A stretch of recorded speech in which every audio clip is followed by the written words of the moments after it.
the title of the show is Love is What You Want.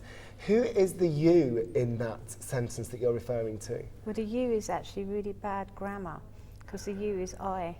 Ah. So often with my colloquial charm of the way I speak, I'll often use you instead of saying oneself or my or I, and it's like you know what I mean, which means I know what I mean, and you must know what I mean as well. That kind of thing. It's like a colloquial term, but actually the title comes from Mark Bolan track Planet Queen.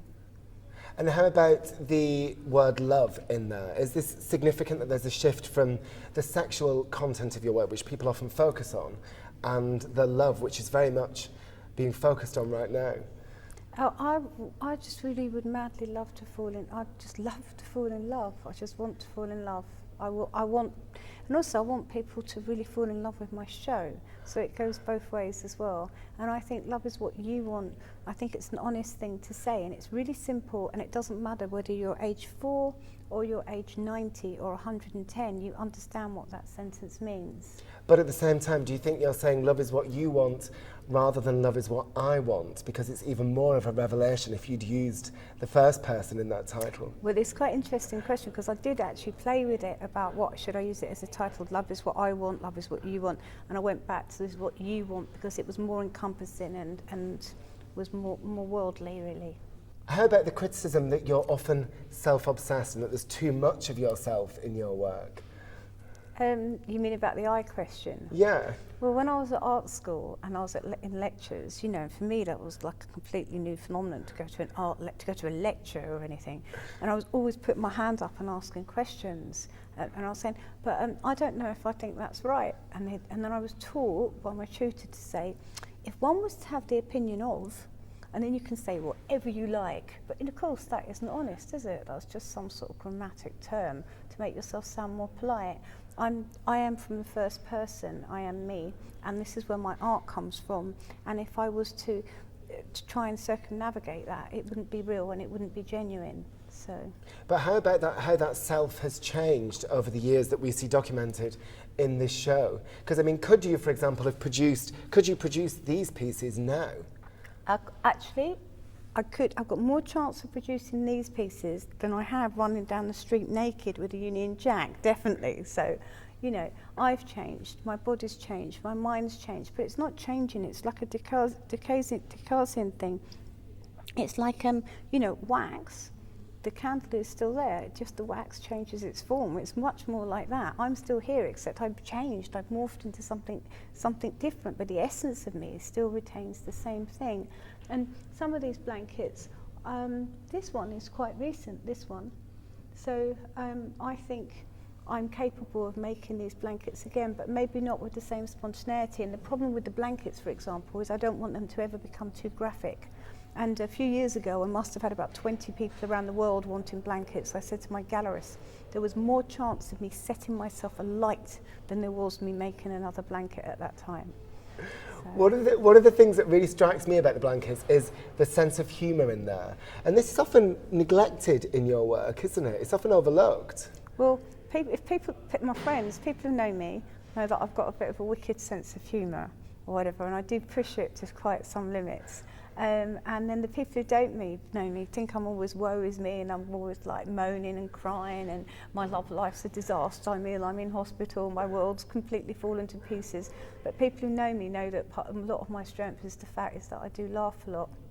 And do you want the public, the viewers who come here to see this show, do you want to make them laugh? I think that they'd be a bit, I don't want to say the word thick, but I think if people, I think you can come to this show and you can spend at least 3 hours here, at least, looking at everything. And if you didn't laugh some of that time, you would have missed some of the major points in the show. So, you know, and some people, they just come to our exhibitions and they just skim around everything, or they miss something.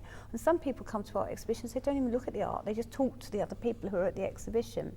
And some people, in a Woody Allen way, come to our exhibitions to try and meet people. You know, kind of blind dates and stuff like that. Have you ever met anybody at an art exhibition? I dare say I probably have, when I think about it, yeah. And going back to this idea of how your self has changed, the self as expressed in the work, when you say it's morphed into something else, what has it morphed into that it wasn't before? Well, I'm not a girl anymore, I'm a woman. It's that simple. It's not difficult. And how would you define the difference between a girl and a woman, the way that you understand it? We're on the news, aren't we? I'm not going to be too coarse about this. No, I have a lot more, in terms to be serious, I have a lot more responsibility for what I do. You know, a lot of the people who like my work are young enough to be my children, my daughters or my sons or whatever. So it's kind of going into another area of responsibility for what I do. And also after over 20 years of doing what I do, I have to protect it and I have to care for it and I have to defend it even more than I did before. In terms of younger artists coming through, if there's one thing that you hope that they learn from your work in your career, what would that be? Just keep going, and even if people slag you off and just keep putting you down, you've got to have self-belief and self-faith, and you just keep going and going and going, and you just don't let anyone get you down. And it doesn't, if you don't have any money, you still have a pen and paper, you can still draw, you can still write ideas down. Never forget. And if you constantly keep a diary, keep a record of your thoughts, and then one day you'll be able to go back to those records of thoughts, and then everything can go full circle, because that's what's happening to me. Would you agree that there's less of a sense of anger in your more recent work? Because that's something that struck me as I was looking around. Well, I think one of the most recent pieces of work here is a neon that says "Don't practice on me," right? Which I think is quite funny, but also it could be a bit angry as well. Yeah. It just depends which way you want to look at it, but of course it's funny. But I don't know. I think. Yeah, I just started making a whole new series of work in my studio, which is self-portraits, which aren't angry at all, which actually make me look quite beautiful.